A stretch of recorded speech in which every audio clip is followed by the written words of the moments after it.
Muito boa tarde a todas e a todos. Comecemos, como habitualmente, pelos números.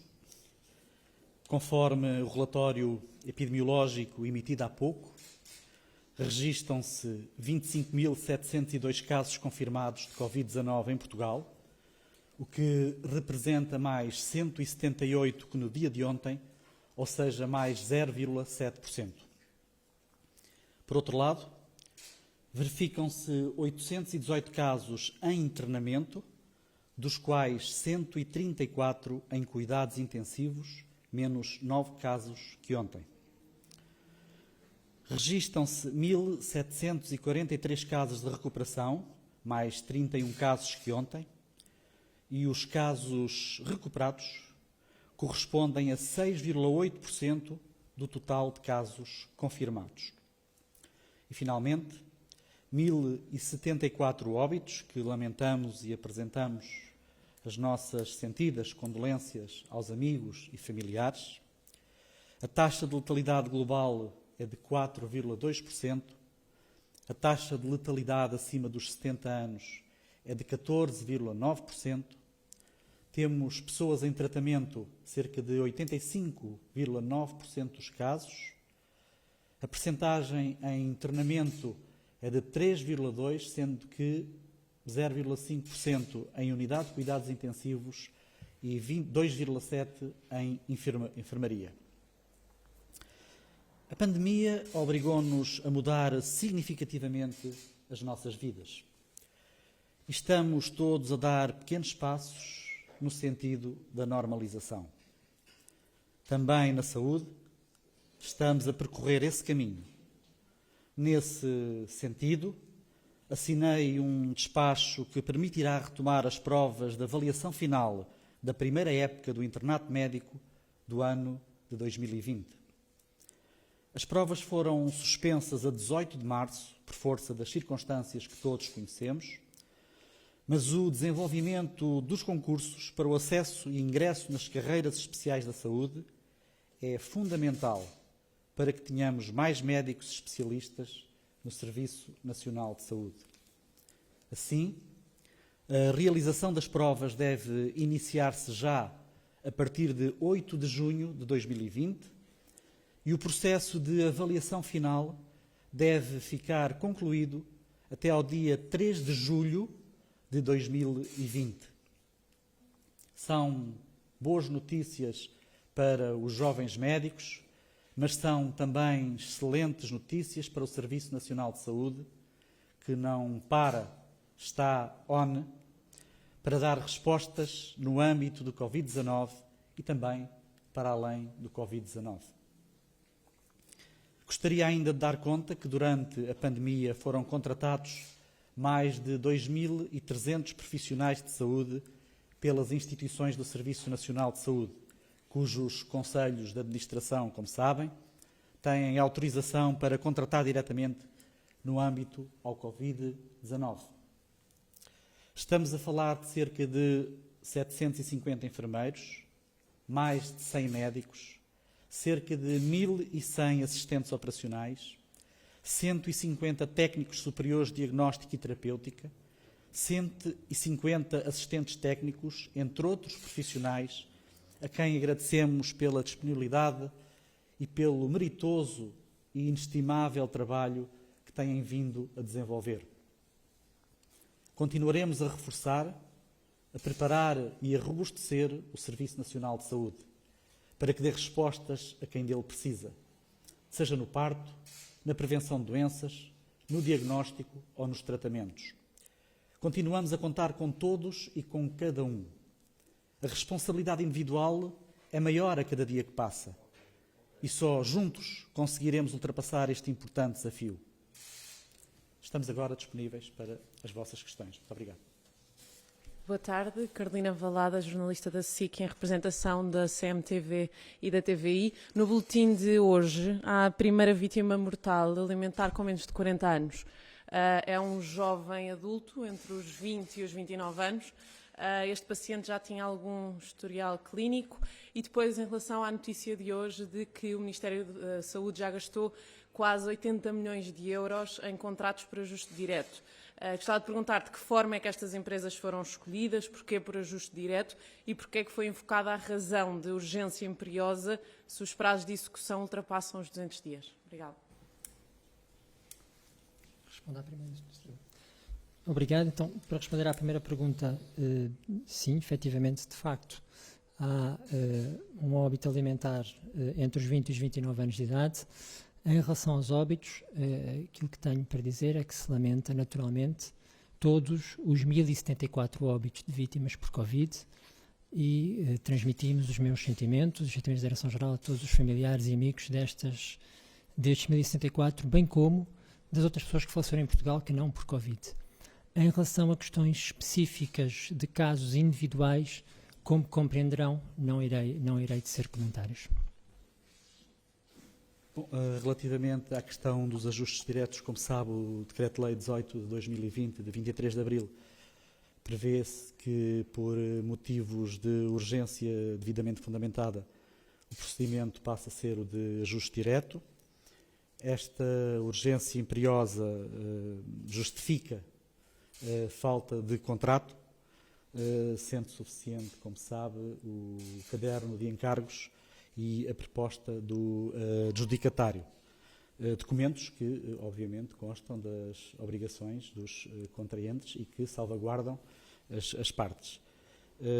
Também lhe posso dizer que quer o caderno de encargos, quer a proposta do adjudicatário, será consignada e estará disponível no portal base.gov e poderão, portanto, essa questão poderá ser submetida ao escrutínio, aliás, como todas as outras, e como prova também a sua pergunta, o que é uma prova evidente da transparência, neste caso, do Ministério da Saúde, na adjudicação destes contratos por ajuste direto e ao abrigo daquilo que é regulamentar e que é a lei.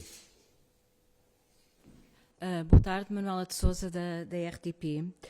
O Sr. Secretário de Estado ontem disse que desde 1 de março tinham sido feitos cerca de 450 mil testes, só que no site da Direção-Geral de Saúde estão referidos apenas 426 mil. A média, disse que a média era de 11.500 testes por dia. O que eu lhe pergunto é, nos últimos 4 dias, quantos testes é que fizeram? Pode especificar? E se houver uma descida para... destes 11.500, qual é o objetivo de fazerem menos testes? Pode ser alcançar a imunidade da população? Pode ser esse o objetivo? Não, eu penso, se me permite, ontem até a pergunta foi feita relativamente a sábado e domingo e depois eu no final da conferência fiz o respectivo ajuste, faltando ainda alguns laboratórios. Há, de facto, tem-se verificado, de facto, durante os fins de semana, alguma diminuição de testes, não por falta de oferta, porque a oferta mantém-se a mesma, mas porque provavelmente, muito provavelmente, haverá uma diminuição da procura, como também é muito óbvio. De qualquer das formas, posso lhe dizer... Os números dos últimos 4 dias é difícil dizer-lhes. De qualquer das formas, posso-lhe sempre, dia a dia, posso-lhes ir dizendo. Agora, obrigar-me a um exercício retrospectivo é sempre mais difícil, mas quando não o conseguir, na conferência seguinte, falo-ei, ou entretanto, durante a conferência, se pedir o acesso, obviamente que lhe o poderei ainda dar. Mas gostava de lhe dizer, isso é que é importante, e atualizando ao dia de hoje, porque me parece importante isso, é que os testes acumulados são mais também.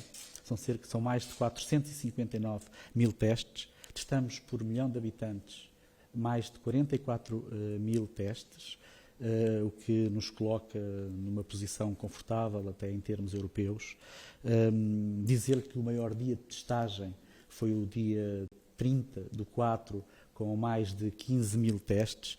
E, portanto, posso dizer que o que tem havido é um reforço constante e estabilizado do nível de testagem. Aí, de facto, nenhum de nós tem dúvidas. Mas estou muito longe destes 11.500 testes de média que o Sr. Secretário de Estado referiu ontem. Testes diários, testagem diária. Tem havido uma flutuação, como sabe. Mas nós estivemos a fazer contas e um dos dias, nomeadamente sábado, se Posso-lhe tentar verificar, mas penso que não foram esses os números que lhe dei ontem, mas foram outros números que lhe dei ontem, mas já posso tentar verificar esses números.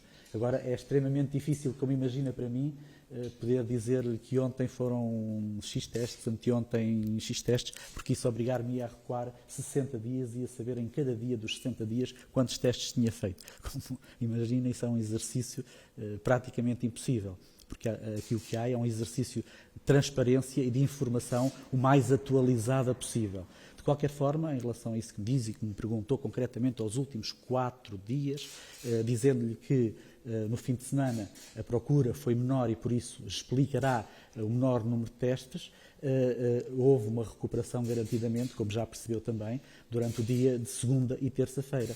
E aliás, se olharmos para um gráfico ao longo do tempo para trás, verificamos isso mesmo. É que durante os fins de semana há de facto uma menor testagem, não porque haja uma menor oferta, porque a oferta mantém-se constante, mas porque de facto há uma menor procura, como aliás se compreende. Mas dar-lhe-ei com certeza logo que tenha essa informação dos últimos 4 dias, com certeza.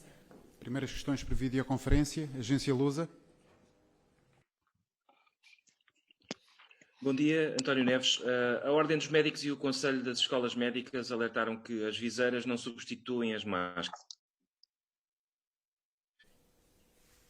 e tem uma alteração de proteção e se diz que é obrigatório usar uma ou outra. Eu perguntava ao Sr. Secretário de Estado se o Governo vai mudar alguma coisa do decreto. Obrigado. E eu, se me permite, remeto a questão, antes de mais, para o Sr. Subdiretor-Geral relativamente à diferenciação entre as viseiras e as máscaras. Obrigado. Eu penso que ontem já terá sido abordado este tema e, de facto, existem vantagens e desvantagens na opção de utilizar uma viseira ou uma máscara. Eu penso que a doutora Graça Freitas ontem foi muito clara em relação a esse assunto e, portanto, sim, compreendo que não sejam exatamente igual usar uma máscara ou uma viseira, aliás, como foi ontem dito, umas têm vantagens, outras não têm vantagens, outras têm desvantagens, portanto, não tenho mais a dizer sobre isso. Talvez aproveite já para corrigir, porque já tenho a informação e é preferível dar-lhe a informação, que no dia 1 de maio foram feitos 12.501 testes e no dia 10 de maio, no dia 2 de maio, peço perdão, foram feitos mais de 10.000 testes também. E, portanto, no sábado foram feitas mais de 10.000 testes. TSF. Sr. Secretário de Estado, o Governo tenciona mudar alguma coisa no decreto ou não? Não lhe posso também ainda referir-me a isso. Como sabe, as avaliações dos decretos são feitas quinzenalmente. Este processo é um processo evolutivo, é um processo dinâmico, é um processo flexível. Obviamente que se verificarmos que há alguma incorreção ou pelo menos algo a reconverter ou algo a corrigir, garantidamente que o faremos. Mas isso terá que ser previamente analisado e avaliado, quer não só do ponto de vista técnico, quer do ponto de vista jurídico, e, portanto, a essa pergunta concretamente não lhe posso responder. TSF. Olá, boa tarde. O meu nome é Cláudia Arsénio. A primeira pergunta da TSF está relacionada com a queda no número das vacinas. Em abril do ano passado foram 500.000 as vacinas, este ano são 250.000, isto apesar de todos os apelos que já foram feitos. Se os apelos não estão a resultar, o que mais pode e vai ser feito? Depois também tenho uma questão que tem a ver. A agência Lusa tinha hoje um telex que dizia que a Administração Central do Sistema de Saúde disse que foram 3 as unidades privadas que suspenderam as convenções com o Serviço Nacional de Saúde entre 16 de março e 24 de abril. Ora, a TSF falou com a Associação Portuguesa de Hospitalização Privada, que desmente o Ministério da Saúde, garante que não foi denunciado nenhum acordo e pergunta em que é que ficamos. Finalmente, uma terceira pergunta que tem a ver com um artigo do Negócios de hoje, que escreve que os doentes crónicos têm falta justificada no trabalho no âmbito do regime excepcional de proteção, mas o diploma é omisso sobre se a falta é paga ou não, e se for paga, quem é que paga? A Segurança Social ou a empresa? Obrigada. Então responderei à primeira. Obrigado. Em relação ao tema vacinas, também já foi abordado aqui, inclusive por mim há uma semana atrás. É um dado que é claro, está no portal do SNS. Houve uma queda da taxa de vacinação neste período de confinamento. E como muito bem diz, apesar de todas as nossas solicitações para que isso não ocorresse. É natural que quando nós pedimos às pessoas para se confinarem em casa, que as pessoas tentem cumprir esse confinamento em casa. Tentamos concomitantemente transmitir a mensagem que algumas situações de saúde deveriam ser exceção a este confinamento. Tentámos por várias vezes transmitir que no caso em particular dos centros de saúde são sítios seguros. Temos zonas Covid, temos zonas não Covid, que de facto as pessoas devem, podem e devem se deslocar para fazer a sua vacinação. Estaríamos naturalmente à espera que houvesse uma queda neste período, que esperamos que seja recuperado agora nos próximos tempos com a reabertura. Reitero a necessidade de se cumprir o Programa Nacional de Vacinação criteriosamente. Reitero uma precaução só adicional a este ponto. Marquem as vacinas, não se façam filas nos centros de saúde, não é necessário, façam a marcação, mas mantenham a vacinação. Aliás, há uma semana atrás, acabei por dar um exemplo pessoal. Eu, durante este período de confinamento, fui vacinar o meu filho e pretenderei continuar a fazê-lo e espero que toda a gente mantenha a vacinação, como a vigilância da gravidez, a vigilância da saúde infantil, são pontos importantes que não deve fazer as pessoas adiarem, porque, como disse, os centros de saúde estão montados e os hospitais, entre zonas Covid e zonas não Covid, podem com segurança deslocar-se a estes serviços. Bom, relativamente à questão dos acordos de convenção, dizer-lhe que isso, como disse bem, não é uma situação generalizada e acaba por ser uma situação de gestão mais ou menos normal.